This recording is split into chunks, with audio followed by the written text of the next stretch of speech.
How much time do you spend every day working on your dream? In the last 90 days, how many books have you read? In the last year, what new skill or knowledge have you acquired? What kind of investment have you made in you? You don't want it badder than you want to party. You don't want it as much as you want to be cool. Most of you don't want success as much as you want to sleep. Some of you love sleep more than you love success. And I'm here to tell you today, if you're going to be successful, you've got to be willing to give up sleep. Every day. This isn't a part-time gig. This isn't punch the clock and go home for the day. You don't get weekends off. No. Here, there's no such thing as a weekend. This is an everyday gig. Every day is a Monday. You're either committed or you aren't. You're either willing to do everything it takes, whatever that might be, or you aren't. You either are willing to go through hell and high water and fire and brimstone to get to your goals, or you aren't. This is the time for you to go into warrior mode. The dreams that you have are not going to fall into your lap. We all want that. We all want the easy route. We all want it to happen fast. But the truth is that you've got to be willing to fight for what you want. And sometimes the person that you have to check is yourself. It doesn't matter what you don't have now because you can go get it. But it starts today. It starts with a commitment. It starts with a principle. It starts with a discipline. It starts with effort. It starts with energy. It starts with an idea that you're going to make today count. Develop yourself, weaponize yourself, teach yourself to be so good at something that is necessary to serve in the area of your dream that now you're never even thinking about your comfort zone.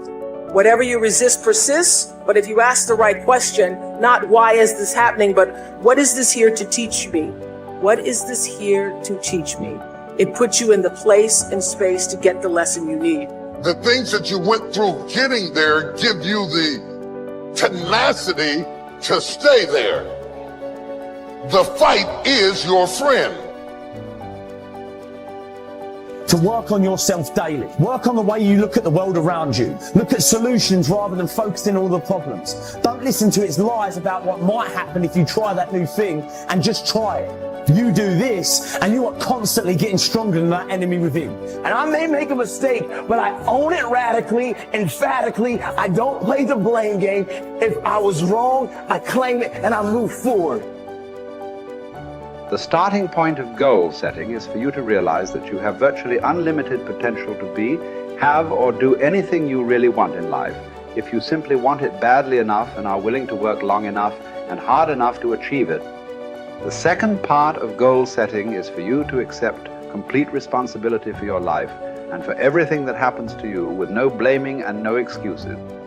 With these two concepts clearly in mind, that you have unlimited potential and that you are completely responsible, you are now ready to move to the next step, which is to begin designing your ideal future. You are responsible for financial strategy, for deciding exactly how much of your services you want to sell, how much you want to earn, how rapidly you want to earn your income year by year, how much you want to save and invest, and how much you want to be worth when you retire. These numbers are entirely up to you. You are responsible. You are responsible for your people's strategy and your relationships, both at home and at work. One piece of advice I give my students is to choose your boss with care. Your choice of a boss is going to have a major impact on how much you earn, how fast you get ahead, and how happy you will be at your job. By the same token, your choice of a mate and friends will have as much or more to do with your success and happiness than any other decisions you make. If you are not happy with any of your current choices, it is up to you to begin taking steps to improve or change them. Finally, as president, you are in complete charge of personal research and development, personal training and learning. It is up to you to determine the talents, skills, abilities, and core competencies you will need to earn the kind of money you want to earn in the months and years ahead. It is then your responsibility to make the investment and take the time to learn and develop these skills. No one is going to do it for you. The unavoidable truth is that no one really cares as much as you do. From this point forward, see and think about yourself as the master of your own fate. See yourself as completely in charge of your own life. See yourself as the president of your own personal services corporation. See yourself as a powerful person, completely self-determined and self-directed. Refuse to whine and complain about things that happened in the past, which cannot be changed.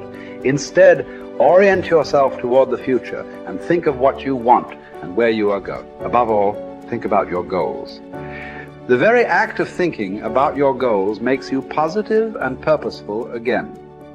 And if you decide today to go for the apple instead of the Hershey bar, I'm telling you, you have begun the process of turning your life around.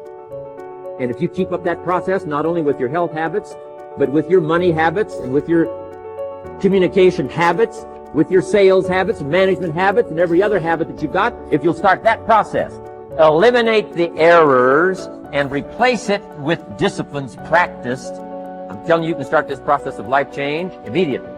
After today, you don't ever have to be the same again. Only by choice. You don't have to walk out of here the same as you walked in today. Only by choice. You can start a whole new process. And you say, well, Mr. Owen, is it that simple? Yes, it's that simple. Where else would you start but with an apple? You don't have to start with something staggering, and everybody has it within their power. What was so happy for me to find out at age 25, Mr. Shove said, Mr. Owen, you don't have to change countries. But you do have to change philosophy. And if you'll change philosophy, not country, you can turn around your income, you can turn around your bank account, you can turn around your skills, you can become capable, powerful, sophisticated, healthy, influential, all the other equities that you could possibly want out of your life, using the only stuff there is and not trying to change any of this stuff. Appreciate all of this stuff with all of its ups and downs, with all of its mystery of why it works and sometimes it doesn't work. Don't challenge this. You don't have to ask for another planet. You don't have to ask for another country. Just ask for another book. Ask for another seminar. Ask for another idea. And you can start this whole process of personal life change. You want to stand out from everyone else. You want to do something more than other people think is possible. You literally want to stand outside the norm. And if that's the case for you, then understand that, as Albert Einstein said, only one who devotes himself to a cause with his whole strength and soul can be a true master. For this reason, mastery demands all of a person.